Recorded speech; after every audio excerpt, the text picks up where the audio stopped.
ఇదివరకే మేము చెప్పాం, దేనికి భయపడనక్కర్లేదు, ఒక్క భయానికి తప్ప అని. సూక్ష్మ శరీరయానం చేస్తున్న వ్యక్తికి భయం కలగకుండా ఉన్నంత వరకు ఎటువంటి ఆపద సంభవించదు.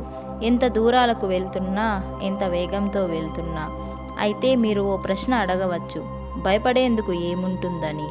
ఈ పాఠం భయం అనే విషయానికి పూర్తిగా కేటాయిస్తూ ఏ విషయాల గురించి మనం భయపడకుండా ఉండాలో తెలుసుకుందాం. భయం ఓ విరుద్ధ స్వభావం. సునిశిత పరిశీలనా శక్తిగల మన మేధస్సును భయం మొద్దుబారేలా చేస్తుంది. ఏ విషయం కోసం మనం భయపడినా, అది ఎలాంటి భయమైనా ఏదో విధంగా మనకు భయం వల్ల చివరికి హాని జరుగుతోంది.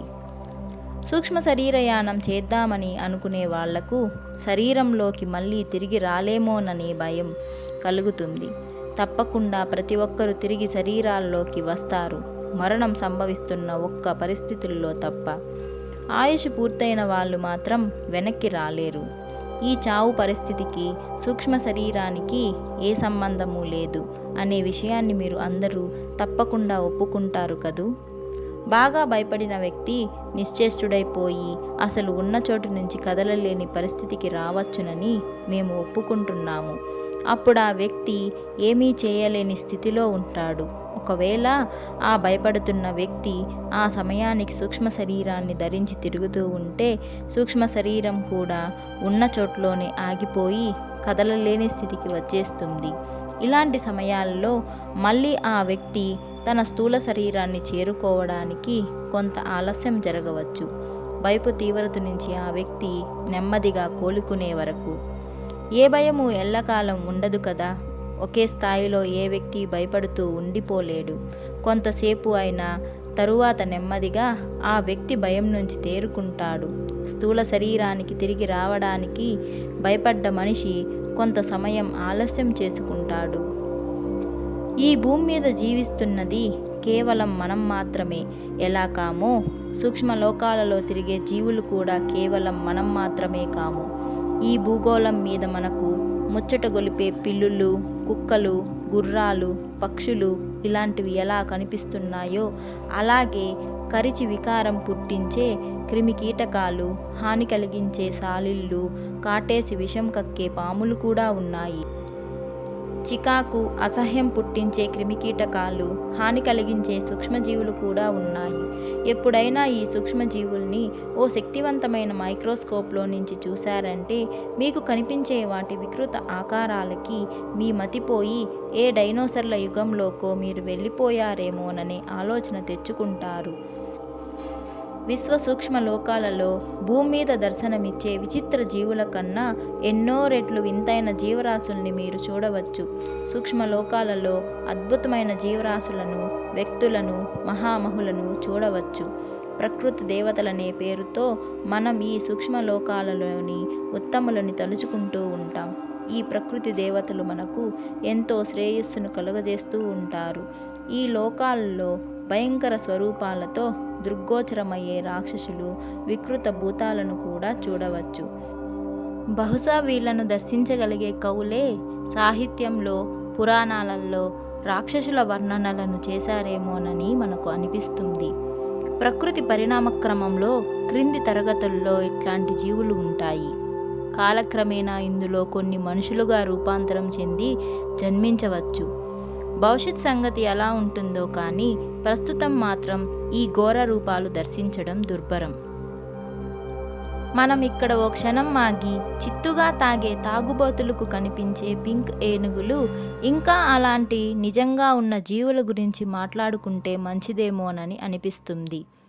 బాగా తాగే అలవాటు ఉన్న వాళ్ళు వాళ్లకు తెలియకుండానే సూక్ష్మ శరీరంతో విహరిస్తూ అత్యంత అధమలోకాల్లో ఇలాంటి జంతుజాలాన్ని నిజంగా దర్శిస్తూ ఉంటారు. మళ్ళీ మన లోకంలోకి తిరిగి వచ్చాక, నిజానికి ఎప్పుడు పూర్తిగా మన లోకంలో వాళ్ళు ఉండరనుకోండి, ఇది వేరే విషయం. సరే, తిరిగి వచ్చాక ఎక్కడో ఏవో విచిత్ర జీవుల్ని, జంతువుల్ని చూసిన అనుభవం వాళ్ళ బుర్రల్లో మెదులుతూ ఉంటుంది. బాగా తాగితే సూక్ష్మ శరీరయానం చేసి వచ్చి ఆ విషయాలను గుర్తు చేసుకోవడం సాధ్యమే. అయినప్పటికీ ఈ పద్ధతిని మీకు బోధించే ప్రయత్నం చెయ్యం. ఎందుకంటే తాగుబోతులు చేరగలిగేది అత్యంత హీనమైన సూక్ష్మలోకాలు మాత్రమే. ఉత్తమ లోకాలకు వాళ్ళు వెళ్ళలేరు. పిచ్చి హాస్పిటల్లో డాక్టర్లు ప్రయోగించే కొన్ని డ్రగ్స్ కూడా ఇలాంటి అనుభవాలను అందించే శక్తి కలిగి ఉంటాయి. ఉదాహరణకు వాళ్ళు వాడే మెస్కలిన్ అనే డ్రగ్ ఓ మనిషిని వెంటనే స్థూల శరీరంలో నుంచి సూక్ష్మ శరీరాన్ని బయటకు లాగి సూక్ష్మ లోకాల్లో ప్రవేశపెట్టగల సామర్థ్యాన్ని కలిగి ఉంది. ఈ డ్రగ్ ఓ మనిషి ప్రకంపనాలన్నీ క్షణాల్లో మార్చేయగలదు. సూక్ష్మ శరీరయానం చేయడానికి ఇలాంటి పద్ధతిని కూడా మేము సిఫారసు చెయ్యము. మద్యము, డ్రగ్స్ ఉపయోగించి సూక్ష్మ శరీరయానాన్ని ప్రాక్టీస్ చేస్తే ఓ మనిషికి తీవ్రమైన అనారోగ్యం ప్రాప్తించడమే కాకుండా అతడి పూర్ణాత్మకి కూడా అంతులేని హాని కలుగుతుంది. మళ్ళీ మనం మూల ప్రకృతి జీవుల వద్దకే తిరిగి వద్దాం. మూల ప్రకృతి జీవులంటే ఎవరు అంటే ప్రకృతిలో మొదటి తరగతుల్లో నిర్మింపబడుతున్న జీవరాశులని అర్థం. మానసపుత్రులు కంటే కొంచెం పెద్ద తరగతుల్లో ఈ జీవరాశులు ఉంటాయి. ఈ మానసపుత్రులు ఎలా ఏర్పడుతారంటే మానవుడి చేతన అచేతన స్థితుల్లో ఊహింపబడిన రూపాల ప్రతిబింబాలు మాత్రమే. వీటి జీవితాలు ఊహమాత్రంగానే ఉంటాయి. నిజమైన జీవం వీటికి ఉండదు. నైలు నాగరికత కాలంలో పిరమిడ్ల నిర్మాణం జరిగే రోజుల్లో ఆ పిరమిడ్ల లోపల మరణించిన ఫారోల శవాలతో పాటు అపార సంపదల్ని, ఆ ఫారోల రాణుల ఆస్తుల రక్షణ కోసం ఈజిప్ట్ పురోహితులు తమ మానసిక కేంద్రీకృత శక్తులతో ఇలాంటి మానస పుత్రుల్ని సృష్టించి ఈ పిరమిడ్లలో కాపలాగా ఉంచేవారు. ఆ నిధుల్ని దోచుకోవడానికి ప్రయత్నించే దొంగల చైతన్యం మీద ఈ కాపలా కాస్తున్న మానసపుత్రులు తీవ్రమైన అలజడిని సృష్టించి వాళ్ళని విపరీతంగా హడలగొట్టి దొంగతనం చేయాలన్న ఆశ నుంచి విరక్తుల్ని చేయడానికే ఈ మానసపుత్రుల సృష్టి చేయబడేది. ఈ మానసపుత్రుల గోల మనకి అనవసరం. కేవలం కాపలా డ్యూటీలు చేసే ఈ మానసపుత్రులకు ఆలోచించే బుర్రలు ఉండవు. మూర్ఖంగా దొంగల్ని బెదిరించే స్వభావం తప్ప. వీటి సృష్టికర్తలైన పురోహితులు లాంటి వారు మరణించినా ఇవి తమ డ్యూటీల్ని చేస్తూనే ఉంటాయి. వీటి సంగతి వదిలిపెట్టి మూల ప్రకృతి జీవుల గురించి తెలుసుకునే ప్రయత్నం చేద్దాం. ఇందాక మనం చెప్పుకున్నట్టుగా మూల ప్రకృతి జీవులు ప్రకృతిలో చాలా క్రింది తరగతుల్లో ఉన్న జీవరాశులు. మన లోకంలో కోతులకు ఎలాంటి స్థానం ఉందో సూక్ష్మ లోకాలలో ఈ మూల ప్రకృతి జీవులకు అలాంటి స్థానమే ఉంది. మన కోతులు చపల చిత్తాలను కలిగి ఉంటాయి. ఏదో వెలికి చేష్టాలు చేస్తూ ఉంటాయి. ఉట్టి పుణ్యానికి తగువులు పెట్టుకుంటూ అరుచుకుంటూ పోట్లాడుతూ ఉంటాయి. వీటికి అంతగా ఆలోచనా శక్తి ఉండదు. కుప్పగా పోసిన ప్రోటోప్లాజపు ముద్దలుగా వీటిని అనుకోవచ్చు. ఎటొచ్చి ఈ ముద్దలు కదులుతూ ఉంటాయి అంతే. సూక్ష్మలోకాలలో మన లోకంలోని కోతులలాగే మూల ప్రకృతి జీవులు అర్థం పర్థం లేకుండా కాలాన్ని వెల్లదీస్తూ ఉంటాయి. అనేక వెర్రి వేషాలు వేస్తూ వెర్రి కేకలు వేస్తూ దడ పుట్టించే ఫోజుల్ని తమ ముఖాల మీదకు తెచ్చుకొని సూక్ష్మ శరీరయానానికి తమ లోకాలలోకి వచ్చిన సూక్ష్మ శరీరదారుల్ని బెదిరించే ప్రయత్నాలు చేస్తూ మీదకి యుద్ధానికి వస్తున్నట్లు తరిమే ప్రయత్నం చేస్తాయి. అంతే తప్ప నిజానికి ఎటువంటి హాని చెయ్యలేవు. మీరు ఎప్పుడైనా దురదృష్టవశాత్తు ఓ పిచ్చి హాస్పిటల్కి వెళ్ళి వచ్చి ఉంటే అక్కడ కొందరు ముదురు పిచ్చాళ్ళ చేష్టల్ని గమనించే ఉంటారు. భయంకరంగా ముఖాలు పెట్టుకొని కొందరు పిచ్చివాళ్ళు మన మీదకి వచ్చేసే ప్రయత్నాలు చేస్తారు. మనం కొంచెం ఉరిమినట్లు స్థిరంగా వాళ్ళ వైపు గట్టిగా నిలబడి చూస్తే బలహీనమైన మనసు ఉన్నవాళ్ళు కాబట్టి వాళ్ళు వెంటనే వెళ్ళిపోవడం గమనించి ఉండవచ్చు. అట్టడుగు సూక్ష్మలోకాలలో విహరిస్తున్నప్పుడు ఇలాంటి కొన్ని జీవుల్ని మీరు చూడవచ్చు. ఒక్కోసారి ఓ పిరికి యాత్రికుడు వాళ్ళ మధ్య ఇరుక్కునే పరిస్థితి ఏర్పడవచ్చు. అలాంటి సమయంలో ఈ మూల ప్రకృతి జీవులు ఈ పిరికి యాత్రికుడి చుట్టూ మూగి గోల చేస్తాయి. కానీ నిజానికి ఇందులో ఏ ప్రమాదమూ లేదు. ఈ జీవులు ఎవ్వరికి హాని చేయలేవు. వాటికి యాత్రికులు నిజంగా భయపడితే తప్ప. సూక్ష్మ శరీరయానాన్ని కొత్తగా మొదలుపెట్టిన సాధకుడి దగ్గర ఇలాంటి జీవులు 2-3 కలిసి పోగై అతడి దారి కాస్తాయి. అతడేం చేయగలడో చూడడానికి. మన నిజ జీవితంలో కూడా ఎవరైనా కొత్తగా కార్ డ్రైవింగ్ నేర్చుకుంటూ ఉంటే ఇలాంటి రకం మనుషులే కొందరు అక్కడే తిష్ట వేసుకొని కూర్చొని ఉంటారు. ఆ డ్రైవర్ ఏదైనా తప్పులు చేసి ఉక్కిరి బిక్కిరి అవుతూ ఉంటే చూసి ఆనందించడానికి, వాళ్లకు ఉత్సాహం కలిగించే ఉపద్రవాలు ఏవైనా జరిగితే బాగుంటుందని వాళ్ళు ఎదురు చూస్తూ ఉంటారు.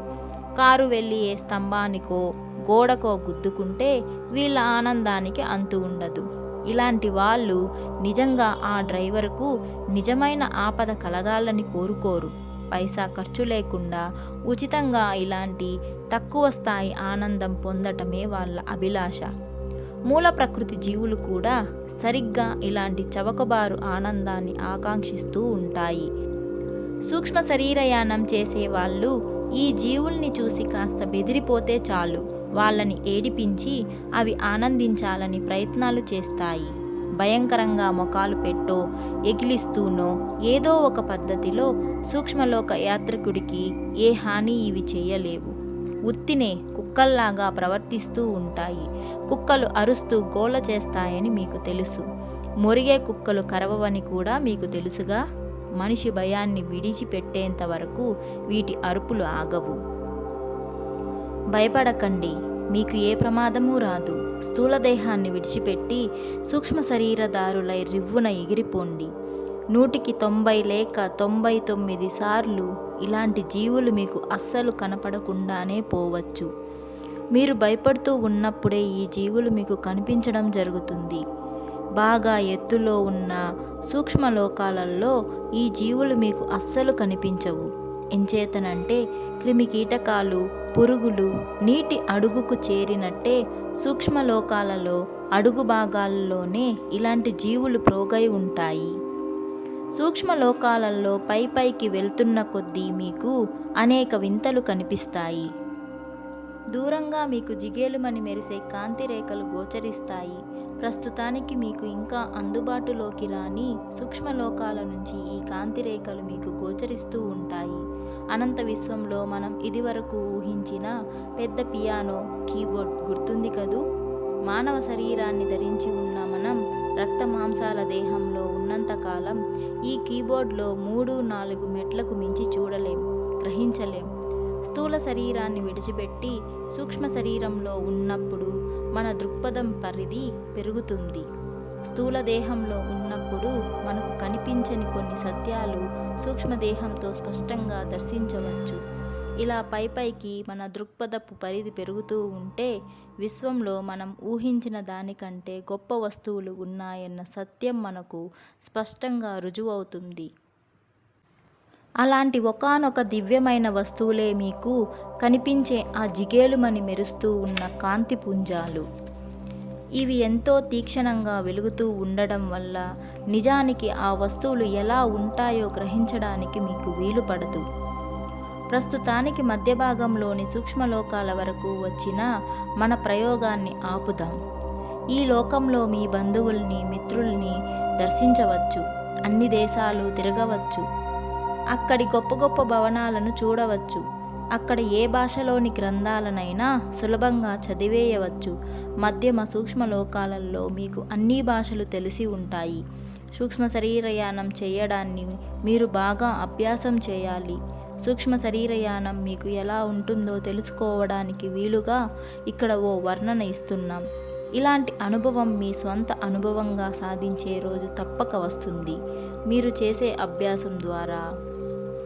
పగలు అంతమై రాత్రిని ఆహ్వానించే వేళ ఆసన్నమవుతోంది. సాయం సంధ్యా వెలుగులు అరుణవర్ణాన్ని విరజిమ్ముతూ మెల్లగా తమ రంగుల్ని తగ్గించేసుకుని అంధకారానికి తలుపులు తెరుస్తున్నాయి. చీకట్లు ముదురుతున్నాయి. మొదట ఒకటి, తరువాత మరొకటి, చివరకు చుట్టుపక్కలంతా విద్యుత్ దీపాలు వెలిగి వెలుతురుని ప్రసారం చేస్తున్నాయి. తెలుపు నీలి దీపాలు రోడ్ల మీద వెలుగు నీడలతో దారి చూపుతూ ఉన్నాయి. ఇళ్ల కిటికీలోంచి, మూసిన రెక్కల్లోంచి లేత పసుపు రంగు కాంతులు బయటకు కనిపిస్తున్నాయి. ఓ పరుపు మీద ఓ శరీరం సుఖంగా రెస్ట్ తీసుకుంటూ పడుకొని ఉంది. కాసేపయ్యాక మెల్లగా ఏదో కదిలినట్లు కిర్రుమనే చప్పుడు వినవచ్చింది. ఏదో నెమ్మదిగా తేలుతున్నట్టు, పక్కకి కదులుతున్నట్టు శరీరం మొత్తం తక్కువ స్థాయిలో దురదలు కలిగిన అనుభూతి కలిగింది. శరీరం నుంచి ఏదో విడివడినట్టు అనుభవం కలిగింది. శరీరంలోంచి ఓ మసక మేఘం లాంటిది మీదకొచ్చి మెరిసే వెండి తీగ ప్రోగుకు అంటుకొని గాల్లో తేలుతూ ఉంది. మెల్లగా ఈ మేఘం కాస్త అటూ ఇటూ కదిలి మెలితిరిగింది.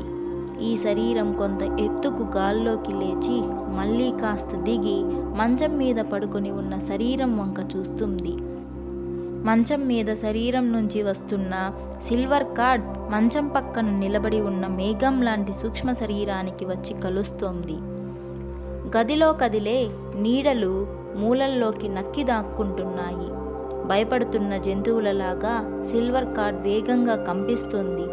పాలిపోయిన లేత నీలి వెండి ఛాయతో సిల్వర్ కార్డ్ మెరుస్తుంది. సూక్ష్మ శరీరం కూడా నీలిరంగుని ప్రతిబింబిస్తుంది. సూక్ష్మ శరీరం ఓసారి అటూ ఇటూ చూసి మళ్ళీ పడక మీద స్థూల శరీరం వైపు తన దృష్టిని ప్రసరించింది. కళ్ళు మూసుకున్న ఆ దేహంలో చలనం లేదు, ఎక్కడ అలజడి లేదు. ఉచ్ఛ్వాస నిశ్వాసలు ప్రశాంతంగా తేలిగ్గా సాగుతున్నాయి. సిల్వర్ కార్డ్ ప్రకంపనలు కూడా తగ్గిపోయాయి.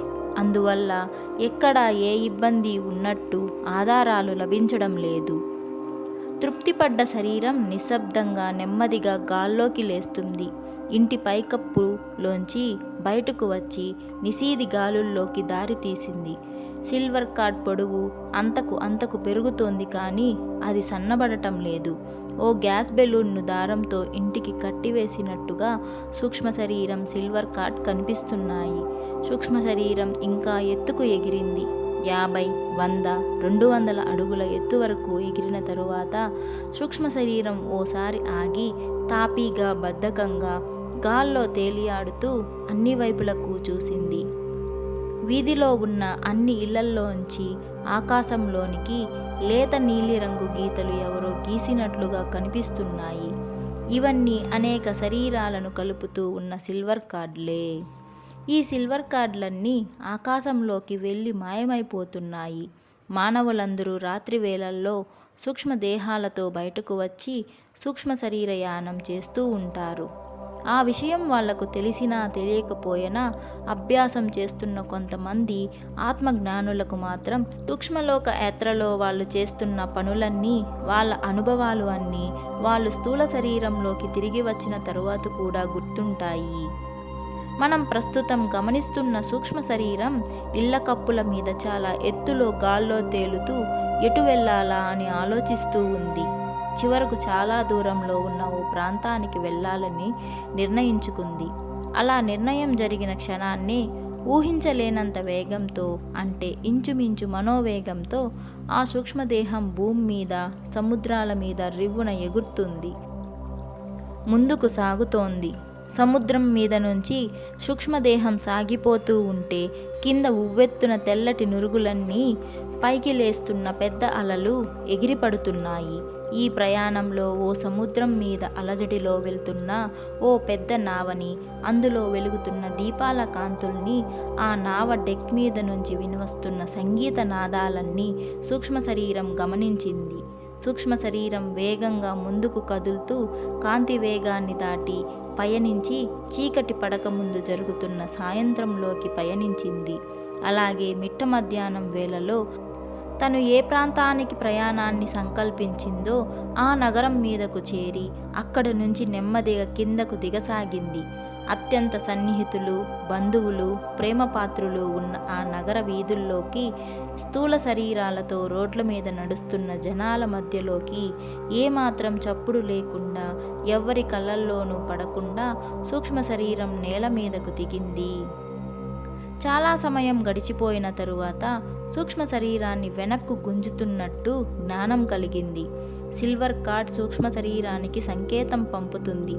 సుదూర దేహంలో నిద్రిస్తున్న స్థూల శరీరం కాబోతున్న సూర్యోదయాన్ని గుర్తిస్తూ సూక్ష్మ శరీరాన్ని వెనక్కి రమ్మని ఆజ్ఞ ఇస్తున్న తరుణం ఆసన్నమయ్యింది. సూక్ష్మ శరీరం ఇంకా కొంతసేపు తటపటాయించింది. కానీ చివరికి ఆ ఆజ్ఞకి లోబడక తప్పింది కాదు. హెచ్చరికలు ఎక్కువయ్యేసరికి సూక్ష్మ శరీరం గాల్లోకి లేచి ఓ క్షణం స్థిరంగా నిలబడి సముద్రం మీద వలస నుంచి స్వదేహానికి తిరిగి వచ్చే పక్షిలాగా రివుమని పయనించి సముద్రాలు దేశాలు అధిగమించి క్షణమాత్ర కాలంలో తాను బయలుదేరిన ఇంటి మీద చప్పున ఆగి నిలబడింది. మిగతా సిల్వర్ కార్డులు అల్లాడుతూ మిగతా శరీరాలన్నీ వెనక్కి రమ్మనే తీవ్రంగా సంకేతాలను పంపుతున్నాయి. కొన్ని శరీరాలు తిరిగి వచ్చేస్తున్నాయి. మనం గమనిస్తున్న సూక్ష్మ శరీరం పైకప్పులోంచి మునిగి లోపలికి దూరి పక్క మీద ఉన్న తన భౌతిక కాయం మీద సమాంతరంగా స్థిరపడి నెమ్మదిగా స్థూల శరీరంలోకి జారుకుంటూ చక్కటి కౌశల్యంతో స్థూల దేహంలోకి అద్భుతంగా సర్దుకుంది. ఓ క్షణం సూక్ష్మ శరీరానికి బాగా చల్లపడిపోయి ఉన్న స్థూల శరీరపు చల్లదనపు పైన బరువుగా పడుతున్న స్థూల శరీరపు బరువు అనుభవమయ్యింది. దూది పింజలాగా ఎగురుతున్నప్పటికీ స్వేచ్ఛ మాయమయ్యింది. ఇప్పటి వరకు పరిశీలించిన దివ్యమైన రంగులన్నీ మాయమయ్యాయి. వాటి బదులు చల్లటి దేహం బారిన పడింది. వెచ్చటి వంటి మీద బాగా తడిసిపోయి నీళ్లు ఓడుతున్న డ్రస్సును ధరించినట్లు సూక్ష్మ శరీరానికి అనిపించింది. పడక మీద శరీరం కదిలింది. కళ్ళు తెరుచుకున్నాయి. కిటికీలోంచి దూసుకొస్తున్న బాలబానుడి లేత రశ్మిని పరికించిన ఆ దేహం నాకు రాత్రి జరిగిన అనుభవాలన్నీ గుర్తున్నాయి అంది. మీరు కూడా ఇలాంటి అనుభవాన్ని పొందవచ్చు. మీరు సూక్ష్మ శరీరాలతో సూక్ష్మలోక వివరాలను పూర్తి చైతన్యంతో చేయవచ్చు. మీరు ప్రేమించే వ్యక్తులని చూడవచ్చు. మీరు ఎంత గాఢంగా ప్రేమిస్తారో అంత సులభంగా వాళ్ళ దగ్గరికి చేరుకోవచ్చు. ఇందుకు కావలసిందల్లా సాధన, మరింత సాధన మాత్రమే. ప్రాచీన ప్రాచ్యకథలు ఏం చెబుతున్నాయంటే పూర్వం అందరూ సూక్ష్మ శరీర యానాలు చేసేవారని, కానీ ఎందరో దాన్ని సక్రమంగా వినియోగించకుండా విపరీత పోకడలు పోవడం వల్ల వారి నుంచి ఆ శక్తులను తిరిగి తీసుకోవడం జరిగిందని, మంచి ఆలోచనలతో స్వచ్ఛంగా ఉన్నవారికి, మంచి మనసు ఉన్నవారికి గుదిబండలాంటి దేహం నుంచి సులభంగా యథేచ్ఛగా సంచారం చేయగల వీలును సాధన కల్పిస్తుంది. ఈ సాధన 5 నిమిషాల్లోనో 5 రోజుల్లోనో సిద్ధించదు. సంపూర్ణంగా నేను సూక్ష్మ శరీర యానాన్ని చేయగలను అని ఊహించగలిగి ఉంటేనే ఇది సాధ్యం. మీరు ఏం చేయగలమని అనుకుంటారో ఆ పనులనే మీరు చేయగలరు. మీరు నమ్మిన, మనస్ఫూర్తిగా విశ్వసించిన పనులను మాత్రమే మీరు చేయగలరు. విశ్వసించండి, నమ్మండి. మళ్ళీ ఇంకోసారి మీరు ఏమాత్రం భయపడకండి. మీకు ఏ ఆపద రాదు. ఎంత భయంకరమైన మూల ప్రకృతి జీవులు కనిపించినా నిజానికి కనిపించకపోవచ్చు కూడా. మీరు భయపడకుండా ఉంటే ఏమీ చేయలేవు. నిర్భయంగా ఉండటమే మీకు నిజమైన రక్షణ. కాబట్టి మీరు సాధన చేస్తారా? ఎక్కడికి వెళ్ళాలో నిర్ణయించుకున్నారా? మీ సయ్య మీద పవలించండి ఒంటరిగానే సుమా. మీరు ఎక్కడికి వెళ్ళాలని అనుకుంటున్నారో, అక్కడ ఎవరిని చూడాలనుకుంటున్నారో, ఏం చూడాలనుకుంటున్నారో నిశ్చయించి మీలో మీరే మీకే చెప్పుకోండి. మీరు పొద్దున లేచాక రాత్రి జరిగిందంతా గుర్తుంటుంది. అభ్యాసంతోనే దీన్ని సాధించవచ్చు. ఇప్పటి వరకు మీరు లోబ్సాంగ్ రాంపా రచించిన మరణం లేని మీరు అనే పుస్తకంలో నుంచి 10వ అధ్యాయాన్ని విన్నారు. ఇది సూక్ష్మ శరీర యానంలో 2వ అధ్యాయము. ఈ వీడియో మీకు నచ్చినట్లయితే తప్పకుండా లైక్ చేయండి. అలాగే మీరు నా ఛానల్ని ఇంకా సబ్స్క్రైబ్ చేసుకోకపోతే వెంటనే సబ్స్క్రైబ్ చేసుకోండి. ఇంకొక ఇంట్రెస్టింగ్ వీడియోతో మళ్ళీ మీ ముందుకు వస్తాను. అంతవరకు take care and bye bye.